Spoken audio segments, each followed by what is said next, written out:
Hello everyone, আজকের ভিডিওটা starts with this frame.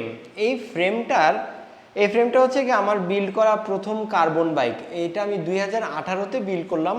এইটা শুরুতে এমন কালার ছিল না। এইটা হচ্ছে কি প্ল্যানেটেক্স নামের একটা ইউকের ব্র্যান্ড আছে, ওদের ম্যারাটোনা নামে একটা লাইন অফ ফ্রেম ছিল, যেটা বেসিক্যালি লাইট ওয়েট এন্ডুরেন্স ক্যাটাগরির একটা ফ্রেম। যদিও এন্ডুরেন্স কিন্তু বেশ অ্যাগ্রেসিভই ছিল, বাট ফ্রেমটা লাইট ওয়েট ছিল। 980 গ্রামের মতো ছিল। ওই সময়ের তুলনায় 980 গ্রাম কিন্তু বেশ হালকা। সো 980 গ্রাম ওজনের একটা ফ্রেম। এটা আমি ফ্রেমটা কিনলাম ইউকে থেকে, কেনার পরে বিল্ড করলাম। বিল্ড করার পরে এটা কিন্তু আমি 6.7 কেজিতে নামাইছিলাম। ওই সময়ে 6.7 কেজির কোনো বাইক বাংলাদেশে ছিল না। ইনফ্যাক্ট এখনও 6.7 কেজির কোনো বাইক বাংলাদেশে আছে কিনা আমি জানি না। যাই হোক, অনেক ব্র্যাগিং হয়ে গেল। সো এই বাইকটার কালার কিন্তু এটা ছিল না। এইটার কালার ছিল ব্লু, আর সাদা লেখা ছিল প্ল্যানেটেক্স ম্যারাটোনা বা যেটাই থাকুক। করোনার সময় 2020-এ তখন আমি ময়মনসিংহ, বিকজ সব কিছু বন্ধ, আমরা সবাই হচ্ছে গিয়ে অনলাইনে কাজ করি, হোম টু ওয়ার্ক টাইপের কি জানি এটা ছিল, যে বাসায় বসে হচ্ছে গিয়ে অনলাইনে কাজ করি, ক্লাস নেই। সো তখন সাইকেল চালাইতাম, সকালবেলা উঠে সাইকেল চালাইতাম, তারপর অনলাইনে ক্লাস নিতাম। ওই সময়ে একটা সময় এখানে দুইটা বটল কেস ছিল, এখানে একটা বটল কেস, এইখানে একটা বটল কেস। সো দুইটা বটল কেস ছিল। একদিন একটা বটল কেস খুলতে গিয়ে দেখি যে হচ্ছে গিয়ে আমার যে এখানের যে নাটটা, বটল কেজের যে নাট, একটা রিভেট নাট থাকে, সেই যেটার বাংলায় রিপিট বলে, রিপিট না কিন্তু আসলে রিভেট। সো রিভেট নাটটা হচ্ছে গিয়ে ফেসে গেছে, নাটটা ঘুরে। সো আমি আর বটল কেসটা খুলতে পারতেছি না। সো 2020 তো তখনও কিন্তু ধরেন এই জিনিসে এক্সপিরিয়েন্স করি নাই, যে আমার একটা অনেক ভালো একটা বাইক, একটা সুপার বাইক, আমার এত টাকা খরচ করে বানাইছি, সেটার বটল কেজ খুলতেছে না। তাহলে আমি বটল কেজ কেমনে করে খুলবো? আর বটল কেজ খুলতেছে না, তার মানে তো হচ্ছে কি ফ্রেমটার মধ্যে ফল্ট পড়ে গেল। তাহলে আমি এখন কি করব? মানে একটা খুবই খারাপ একটা অবস্থা মেন্টালি। তো তখন খোঁজ খবর নিয়ে জানলাম যে বাইক স্মিথের নোমান নামে একজন আছে, যে এইগুলা টিক্স করতে পারে। সো আমি তার শরণাপন্ন হইলাম, তারে অনেকবার ভালো মতো বললাম যে ভাই আমার এটা ফিক্স করে দেন। সো তখন সে এটা আমারে ফিক্স করে দিছিল। এখানে যে দুইটা নাট, সেইগুলারে ফেলে দিয়ে এখানে পুডিং দিয়ে পেন্টেন করে দিছিল। সো এইটা থেকে ওনার সাথে আমার পথ চলা শুরু। এবং এই ঘটনাটা না ঘটলে আমার মনে হয় আমার লাইফটা আর একটু ভালো থাকতো, কারণ তাইলে আমার ওনার সাথে মোলাকাতটা হইতো না। সো এইভাবে ওনার সাথে আমার মোলাকাত, এবং আমি ওনার সাথে এই মোলাকাতটা রিগ্রেট করি, বিকজ ওনার নিয়ে ওনার নিয়ে পরে এপিসোড বানানো যাবে। আচ্ছা, যাই হোক। সো এই যে কাজটা, তখন থেকে এই জিনিসটা হয়েছিল এই ফ্রেমের, যে এইখানে বটল কেজ ছিল দুইটা, একটা বটল কেজ রিমুভ করে দেওয়া হয়েছিল। এই ঘটনাটা 2024-এ আইসা আবার আমার সাথে ঘটলো। এখানে একটা বটল কেজ খুলতে গিয়ে, বটল কেজটারে খুলতে গিয়ে দেখি যে এই নাটটা নষ্ট হয়ে গেল। এই নাটটা নষ্ট হয়ে গেছে। এই যেখানে জুমে আসতেছে, এখানে এই নাটটা দাঁড়ান দেখাই, এইখানে যে এই নাটটা নষ্ট হয়ে গেছে। সো তখন আমি এইবার আর আগের মতো প্যানিক করলাম। সো বাট আপনি যদি একটু খেয়াল করে দেখেন, এখানে কিন্তু নাটটা কিন্তু নতুন করে ইনস্টল হয়েছে। সেটারই কাহিনীটা আমি এখন আপনার সাথে একটু শেয়ার করি। এইবার এই যে আড়াই মাস আগে যখন এই ফ্রেমটার সাথে এই ঘটনা ঘটলো, তখন কিন্তু অলরেডি আমার এই বাইক রানিং, এই বাইক দাঁড় করানো হয়ে গেছে। সো তখন আমি এটার উপরে ফুললি ডিপেন্ডেন্ট না। তখন আমি ততদিনই ইন্টারনেট, ইউটিউব এগুলা ঘাইটাও দেখে ফেলছি যে এই জিনিসগুলো আসলে কিভাবে ফিক্স করে। সো আমার নিজের একটা ড্রিল মেশিন আছে। সেই ড্রিল মেশিন কেনার কাহিনীটাও অনেক ইন্টারেস্টিং কাহিনী। সেই ড্রিল মেশিনের কাহিনীটা খুবই ইন্টারেস্টিং, পাহাড়ের সাথে রিলেটেড। অন্য কোনো দিন খোশ মেজাজ থাকলে শেয়ার করবো না। সো সেই ড্রিল মেশিন দিয়ে এখানে ড্রিল করে রিভেট নাটটারে বের করে দিলাম। বের করে দেওয়ার পরে সেটা কিন্তু ফ্রেম যদি খুলে ফেলেন, এদিক দিয়ে কিন্তু বের হয়ে আসে। আর আগের বার যে ফিক্সটা, সেই ফিক্সটাও কিন্তু খুবই সোজা ছিল, আমিও করতে পারতাম। যেটা করা লাগতো সেটা হচ্ছে গিয়ে নষ্ট হয়ে যাওয়া নাটটাকে এদিকে ড্রিল করে দিয়ে বের করে দিলে এদিক দিয়ে বের হয়ে আসতো। তারপরে এখানে একটা নতুন রিভেট নাট ইনস্টল করে দিলেই হয়ে যেত।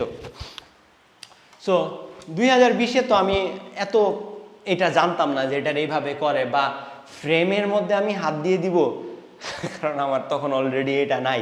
সো যেহেতু আমার অলরেডি এটা আছে, সো আমি ফ্রেমটারে খুললাম, খুলে হচ্ছে গিয়ে ড্রিল মেশিন, এখানে আছে আমার ড্রিল মেশিনটা, একটা বড় ইন্ডাস্ট্রিয়াল ড্রিল মেশিন, 2400 ওয়াটের মনে হয় একটা ড্রিল মেশিন। যাই হোক, মানে মায়াও করি নাই কোনো কিছু, এটারে মাটির মধ্যে ফালায়া পাড়া দিয়ে জাতা দিয়ে ধরে ড্রিল মেশিন দিয়ে মাটিতে ফালায়া ড্রিল মেশিন দিয়ে ধরে পরে করে হচ্ছে গিয়ে এই রিভেট নাটটারে ছুটায় ফেলে দিকে বের করে দিয়েছে। এখন আমার কি লাগবে এটারে ফিক্স করতে?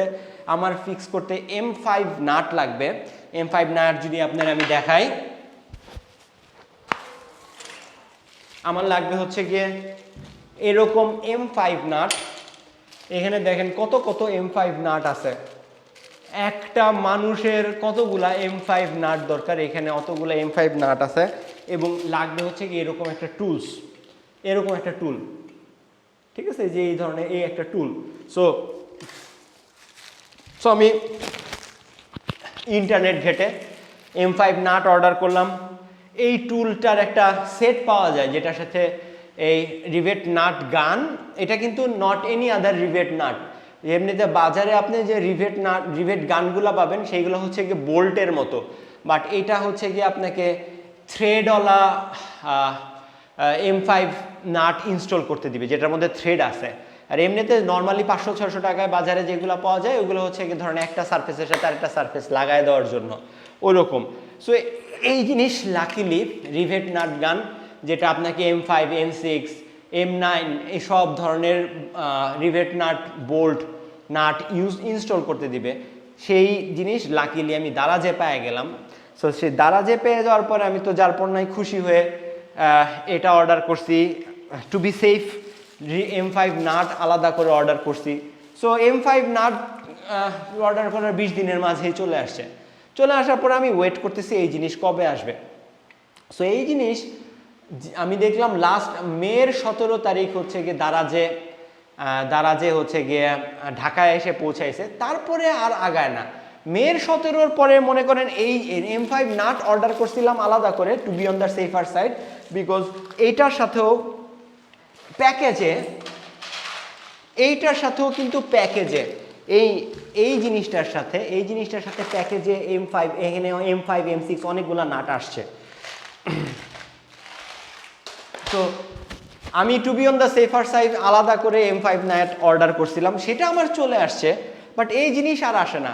মের 17, মের 18, জুন চলে আসছে, জুনের 20 চলে আসছে, এই জিনিস আর আসে না। তখন আমি বুঝে গেছি যে এই জিনিস বোধহয় হারায় গেছে। সো তখন আমি এই জিনিসটা আরেকটা আলাদা করে অর্ডার করে দিই, বিকজ আমি জানি যে এই জিনিস হারায় গেছে, দারাজে এখন হারায় ফেলতেছে এই টাইপের। সো অর্ডার করে দেওয়ার 2 দিন পরে দেখি যে আমার আগের অর্ডার করা এই জিনিস হঠাৎ করে দেখি যে শিফট হয়ে গেছে। আমি বললাম কাহিনী কি, এতদিন পরে এটা শিফট হয়ে গেল, 1.5 মাস পরে, 1.5 মাস ধরে সেটা ঢাকায়, এখন শিফট হয়ে গেল। আমি বললাম আচ্ছা ঠিক আছে আসুক, এটা যদি আসে তাহলে ওইটারে ক্যান্সেল করতে হবে বা কিছু একটা করতে হবে। সো যখন ওরা আমারে এইটা পাঠাইলো, মানে হচ্ছে গিয়ে 1.5 মাস আটকায় থাকা এই রিভেট গানটা যখন ওরা আমারে পাঠাইলো, অলরেডি কিন্তু আমি আরেকটা অর্ডার করে দিছি। সো তখন ওই জিনিস আমি প্যাকেট ধরে দেখি যে ছোট্ট একটা জিনিস, ছোট্ট একটা বক্স। সো ছোট্ট একটা বক্স, আমি কিছু না বুঝেই বক্সটা ওপেন করে দেখি যে 300-400 টাকায় টলসেনের একটা টুল পাঠিয়ে দিচ্ছে। সো বেসিক্যালি ওই জিনিসটা ওরা হারায় ফেলছে, দারাজ হারায় ফেলছে। সো ওরা করছে কি, একটা ছোট্ট বক্স অন্য কারো রিটার্ন দেওয়া বা কোনো কিছু একটা 300-400 টাকার একটা বক্স আমারে হচ্ছে গিয়ে এই জিনিসের বদলে ওইটা পাঠাই দিছে। সো আমি তো সাথেই বলছি ভাই এই জিনিস আমি নিব না, এই দেখেন এই হইলো গিয়ে জিনিস পাঠাইছে আমার এইটা।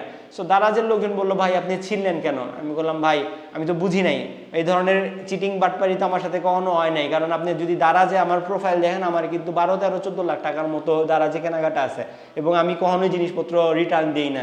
জিনিস যদি একটু খারাপ হয় তাহলেও রিটার্ন দিই না, বাট এই জিনিসটা আমি নিবই না।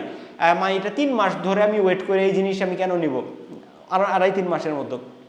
তখন ওদের অফিসে কথাবার্তা বলে আমার কাছে ওই জিনিস আর নেয় নাই, ওরা রিটার্ন নিয়ে চলে গেছে। সো ওই ঘটনার কয়েকদিন পরে, লেটস সে 10 দিন পরে এইটা যেটা হচ্ছে আমি সেকেন্ড টাইম অর্ডার করছিলাম, ইট গট ডেলিভার্ড, এবং এটা ডেলিভার্ড হওয়ার পরে আমি হচ্ছে গিয়ে এইটারে ইনস্টল করে ফেলছি। সেই ইনস্টলেশনের ভিডিও করি নাই, বিকজ আমার কাছে ইনস্টল করাটা অনেক বেশি প্রায়োরিটি ছিল। আসার সাথে সাথে জিনিস লাগায় ঘ্যাচাং করে লাগাই দিছি। সো এখন যেটা হয়েছে, আমার কাছে এই রিভেট গানটা আছে, আমার কাছে অসংখ্য M5 নাট আছে। সো যদি আমার কোনো ভাই ব্রাদার বা পরিচিত কেউ যদি হচ্ছে গিয়ে তার স্টিলের বাইকের মাঝখানে আপনি হচ্ছে গিয়ে বটল কেজ ইনস্টল করতে চান, অথবা আপনার কার্বন বাইক, আপনার অ্যালয় বাইকের নাট নষ্ট হয়ে গেছে, এটা নিয়ে প্যারা খাইতেছেন, এখন বাটপারদের কাছে যাইতেছেন না, বিকজ এটার জন্য তারা অনেক চার্জ করবে, এমন টাইপ যদি হয়, তাহলে আমার সাথে যোগাযোগ করলে ফ্রিতে আমি করে দিব। জাস্ট আমার কাছে যোগাযোগ করতে হবে। আমার সাথে যোগাযোগ করলে, আমার কাছে যদি আপনার ফ্রেম নিয়ে আসেন, আমি আপনার ফ্রিতে কাজটা করে দিব, বিকজ এতগুলা রিভেট নাট দিয়ে আমি কি করিব, রাইট? M5 নাট দিয়ে আমি কি করিব? সো এইটা একটা কথা। আর যেটা কথা সেটা হচ্ছে গিয়ে এই বাইকের পেইন্ট জব বা এই ধরনের ছোটোখাটো কাজ, এইগুলা নিয়ে যে বাইক স্মিথের প্রতি আমাদের যে ডিপেন্ডেন্সিটা ছিল, এই ডিপেন্ডেন্সিটা কিন্তু ভুল। আনলেস আপনি খুবই চকরা বকরা ফ্যান্সি একটা পেইন্ট জব চান, ক্যানিয়নের এইরকম লোগো থাকতে হবে, হেন তেন, এমন যদি করতে না চান, আপনি যদি এরকম প্লেন পেইন্ট জব চান, তাহলে যে কোনো কার পেইন্ট যারা করে তাদের কাছে গিয়ে যদি একটু ভালো সম্পর্ক করে একটু ভালো মতো বুঝায় বলেন, তাইলে কিন্তু তারা এইটা তাদের জন্য করে দেওয়া, একটা পেইন্ট করে দেওয়া একদিনের মামলা না। আমি ওনার কাহিনী আরেক দিন বলবো, যে কাজ উনি 1 মাস লাগায় করছে, তার থেকে 10 গুণ ভালো পেইন্ট জব কয়েকদিন আগে আমার এক ছোট ভাই আমার এখান থেকে একদিনে করায় নিয়ে গেছে। সো এই ধরনের পেইন্ট জব যে ব্যাপার স্যাপার, এইগুলা কিন্তু যদি আপনি প্লেন কালার চান, তাহলে কিন্তু আপনি ইজিলি হচ্ছে গিয়ে কার যারা পেইন্ট করে তাদের কাছ থেকে করে নিতে পারেন। আর আপনি যদি আরও সেলফ ডিপেন্ডেন্সি চান, নিজে করবেন, তাহলে বাসার কোনার মধ্যে একটা পেইন্ট কর্নার দিতেই পারেন, ঠিক আছে? ধরেন আমার বয়স যখন 55, 56, 60 হয়ে যাবে, তখন যদি আমি স্টিল সাইক্লিং করার ক্যাপাবিলিটি থাকে, আমার ইচ্ছা আছে ওই বয়সে গিয়ে আমি নিজের ফ্রেম নিজে পেইন্ট করে চালাবো, ঠিক আছে? এই আর কি। সো এইটা একটা ইন্টারেস্টিং ভিডিও। বেসিক্যালি ভিডিওটা হইতে পারতো দারাজকে পচায়, দারাজ আমার সাথে যে বাটপারিটা করি নাই, because I eventually got it. এইটা খুবই কি বললো, খুবই মাই প্রেশাস গান হয়ে গেছে, মাই প্রেশাস রিভেট গান, যেটা দিয়ে আপনি যে কোনো বাইকে বটল কেজের নাট ইনস্টল করতে পারবেন।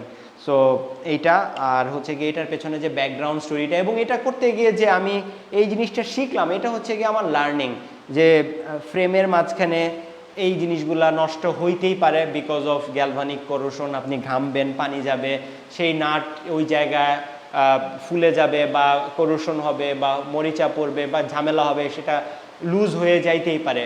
বাট লুজ হয়ে যাওয়াই মানে এন্ড অফ দি ওয়ার্ল্ড না, এটারে ফিক্স করা যায়, ঠিক আছে? বাট ভালো হয় যদি আপনার একটা ব্যাকআপ সাইকেল থাকে। এটা যদি আপনার সেকেন্ডারি বাইক হয়, তাহলে ওটারে ফ্লোরের মধ্যে ফালায়া জাতা দিয়া ধইরা আপনার হচ্ছে গিয়ে কি বলে ড্রিল মেশিন দিয়া ফুটা করার সাহস তখনই থাকে, যদি ওইটাই একমাত্র চালানোর বাইক হয়, সুপার বাইক হয় আপনার একমাত্র, তাইলে মনে হয় কাজটা আপনার করতে আত্মার মধ্যে একটু ভয় লাগলেও লাগতে পারে। এই জিনিস আপনি আলি এক্সপ্রেসে পাবেন, দারাজে পাবেন, এবং এইটা বাইরে অ্যামাজনে কিন্তু বেশ দাম, $100, $120 মতো দাম, বা দারাজ চায়না থাকাতে তার থেকে ফ্র্যাকশন অফ এ প্রাইসে আমি কিনতে পারছি। সো এটাই আমার ভিডিওটা, জাস্ট বিকজ নোমানের কাছে যাব না দেখা এইবার আমি এই জিনিসটা ফিক্স করছি। বাই উইথ দিস রিভেট গান, M5 নাট লাগবে আপনার, এবং এই গানটা লাগবে। এটার মেকানিজমটা খুবই সোজা, এটা ম্যানুয়ালি করা যায়। একবার আমি ট্রাই করছিলাম, বাট আমি যে জায়গায় থাকি এখানে জিনিসপত্রগুলো আমি ঠিকঠাক মতো পাই নাই দেখে ম্যানুয়ালি করতে পারি নাই। বাট এটা দিয়ে সুপার ইজি, এটা দিয়ে এই কাজটা করা লাইক 10 সেকেন্ডের মামলা, 10 সেকেন্ডের মামলা না, 5 সেকেন্ডের মামলা। সো এই আমার জিনিস ফিক্স হয়ে গেছে, এটারে নতুন করে পেইন্ট করব, ঠিক আছে? নতুন করে পেইন্ট করে আবার চালাবো, এই আর কি। সো ভিডিও এখানেই শেষ করে দিই। I will see you in the next one.